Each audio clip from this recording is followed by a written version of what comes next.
సంక్రాంతి అంటే గొబ్బెమ్మలు, భోగిమంటలు, గంగిరెద్దులు, పిండి వంటలు, హరిదాసు కీర్తనలు, రథం ముగ్గులు, కోడి పందాలు ఇలా సంక్రాంతి వచ్చిందంటే ఆ సందడే వేరు.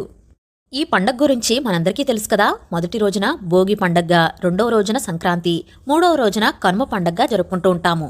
భోగి మంటల్లో పాత వస్తువులన్నీ వేయడం ఎప్పటినుంచో వస్తున్న ఆచారం. భోగి రోజు చేసే బొమ్మల కొలువులు, ముత్తైదువులతో పేరంటం చేస్తారు. ముఖ్యంగా భోగి పండగ రోజున సాయంత్రం పెద్దలు తమ ఇండ్లలోని చిన్నారుల తలపైన రేగిపళ్ళు పోస్తారు. వాటినే భోగిపళ్ళు అని కూడా పిలుస్తారు. ఈ భోగిపళ్లల్లో వేటిని ఏవేవి కలపాలో ముందుగా తెలుసుకుందాం. భోగిపళ్ల కోసం రేగిపళ్ళు, తర్వాత నానబెట్టిన శనగలను ఇందులో కలపాలి. తర్వాత డబ్బులు అంటే చిల్లర నాణాలను వీటిలో కలపాలి. తర్వాత పువ్వుల యొక్క రెక్కలను అలాగే కలుపుతూ ఉంటారు.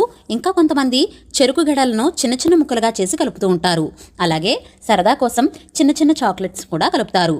వీటన్నిటినీ కలిపిన మిశ్రమాన్నే భోగిపళ్ళు పోయడానికి సిద్ధమయ్యాయి. ఈ భోగిపళ్లను పిల్లల తల మీద పోయడం వల్ల శ్రీమన్నారాయణుడి దివ్య ఆశీస్సులు లభిస్తాయని భావిస్తారు. భోగిపళ్లను పోయడం వల్ల పిల్లల మీద ఉన్న చెడు దృష్టి తొలగిపోతుంది. తలపై భాగంలో బ్రహ్మరంధ్రం ఉంటుంది. భోగిపళ్లను పోసి దాన్ని ప్రేరేపితం చేస్తే పిల్లల్లో జ్ఞానం పెరుగుతుంది. రేగిపళ్లను బదరీ ఫలాలు అని కూడా పిలుస్తారు. శివుణ్ణి ప్రసన్నం చేసుకోవడానికి నరనారాయణులు బదరికావనంలో ఘోర తపస్సు చేశారట. ఆ సమయంలో దేవతలు వారి తలల మీద బదరీ ఫలాలను కురిపించారని చెబుతారు. ఆనాటి సంఘటనకు ప్రతీకగా పిల్లలను నారాయణుడిగా భావించి భోగిపళ్లను పోసే సాంప్రదాయం వచ్చిందని ప్రతీతి. భోగి పండగ ముగిసిన తర్వాత సూర్యుడు దక్షిణాయనం నుంచి ఉత్తరాయణానికి మారతాడు. ఆ రోజే మకర రాశిలోకి అడుగుపెడతాడు.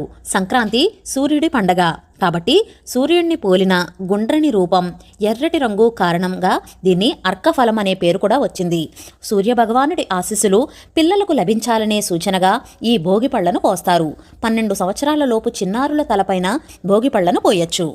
ఇప్పుడు కృష్ణుడికి భోగిపళ్ళు ఎలా పోయాలో తెలుసుకుందాం. మా ఇంట్లో చిన్నపిల్లలకు భోగిపళ్ళు పోసే ముందు కృష్ణుడికి భోగిపళ్ళు పోయడం అనేది మా ఇంట్లో వస్తున్న ఆనవాయితీ.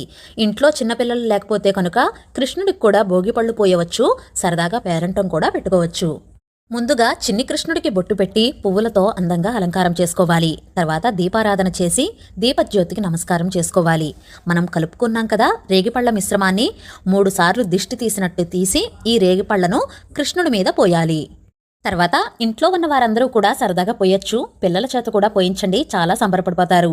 ధూపం వేసి దీపం చూపించి నైవేద్యంగా స్వీట్లు, పాలు, పళ్ళు, డ్రై ఫ్రూట్స్, కొబ్బరికాయ ఇలా ఏవైనా సరే నైవేద్యంగా పెట్టవచ్చు. తర్వాత చిన్ని కృష్ణయ్యకు కర్పూర హారతి ఇవ్వాలి లేదా పంచహారతిని ఇచ్చి స్వామికి సమర్పించాలి.